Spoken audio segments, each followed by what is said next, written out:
I wanted to find a solution to a problem, and I wanted to do whatever it takes to end that problem. In the mid-1970s, Bangladesh was racked with poverty and famine. Greedy moneylenders victimized local villagers who wanted to start small businesses. In one village, Mohammad Yunus counted 42 people who needed just $27 to break out of poverty. So then an idea came to my mind. If I give this $27 to all these 42 people, they can return the money to the moneylenders and they will be free. And that's what exactly I did. And the happiness that it brought to them caught me in. And I asked myself the question, if you can make so many people so happy with such a small amount of money, why shouldn't you do it more? Since that first bet, the bank Mohammad Yunus started has made nearly $5 billion in loans. It's a model that has been copied all over the world, spawning a movement known as microfinance. People are demonstrably better off in the world today by virtue of that simple insight that small, unsecured loans can really make a difference. Microfinance during the past 25 years has demonstrated that millions and millions of people can participate in society in a normal way. In 2006, Mohammad Yunus won the Nobel Peace Prize, testimony to the role of a new kind of change agent, the social entrepreneur. Social entrepreneurs like Mohammad Yunus see opportunities where other people see hopeless failures. They see potential where other people see tragic consequences. They see a future that others can't even begin to imagine. In this moment in history where government has, at least in some places, has failed to provide basic goods and services, the things that societies need to really allow individuals to thrive, social entrepreneurs are tackling those really big problems. Problems that reach beyond microfinance, such as educational opportunity, children's health, housing, clean water, climate change. And the problem is, if you look at what the current business organizations and governments are doing in this sort of space, it really doesn't add up to a coherent solution at the scale that we need. And therefore, I think entrepreneurs are going to be profoundly necessary, because these are the people who sort of break up the concrete. Most people have to see to believe. But I think that social entrepreneurs believe and then they see. Social entrepreneurs have seen the end result before it even got started. And they've done so all over the world.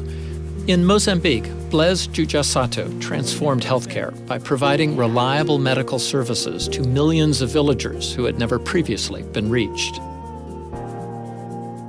In India, Bunker Roy's Barefoot College teaches people with no prior training to build and install solar electric technologies. And in the United States, Dorothy Stoneman has shown how young people can change their lives and their communities through job training and education. We had 300 abandoned buildings in East Harlem where I lived. We had hundreds, maybe thousands, of young people standing on the corners with nothing to do, and lots of homeless people. So I looked at that and said, there's something wrong with this picture. Someone should hire these young people to rebuild these buildings and create housing for the homeless people. And that's what we set out to do. What's the most powerful force you can bring to bear? It's a really big idea, but only if it's in the hands of a really good entrepreneur. It's that combination that changes the world. Today, thousands of social entrepreneurs are tackling a range of problems in all corners of the globe. But until recently, few of them saw themselves as part of a larger movement.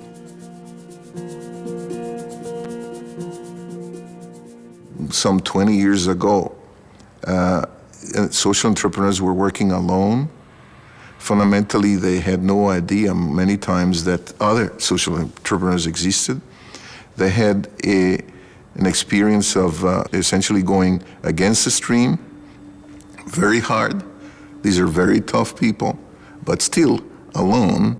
I think social entrepreneurs have always existed, but because they haven't always been defined as social entrepreneurs, because we've not always recognized them as such, they've had no collective identity. They have been lone pioneers. And now what you see in the world are a whole framework of supports that are coming up, coalescing very, very quickly to say, hey, social entrepreneurship is really viable.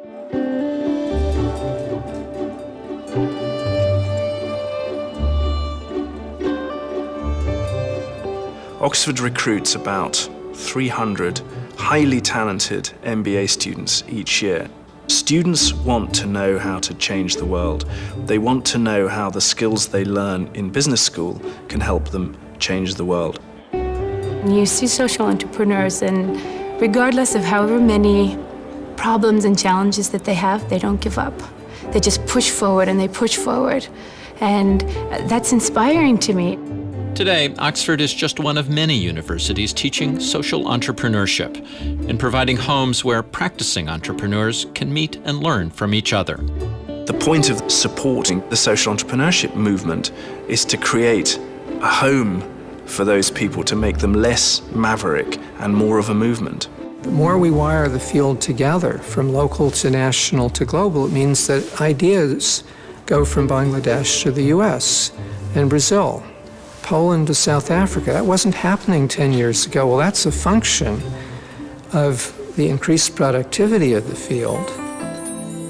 I think the key thing that we have to come back to time and time again is these entrepreneurs cannot do this on their own. They need support. They need support from funders, clearly, but they need strategic partnerships with mainstream business, and they need the support of government and policymakers. What's so exciting to be alive at this moment, as a social entrepreneur connected to thousands of social entrepreneurs around the globe, is that within all of us there's this growing movement, and that there's a hopefulness in starting to look at the problems we have as our problems.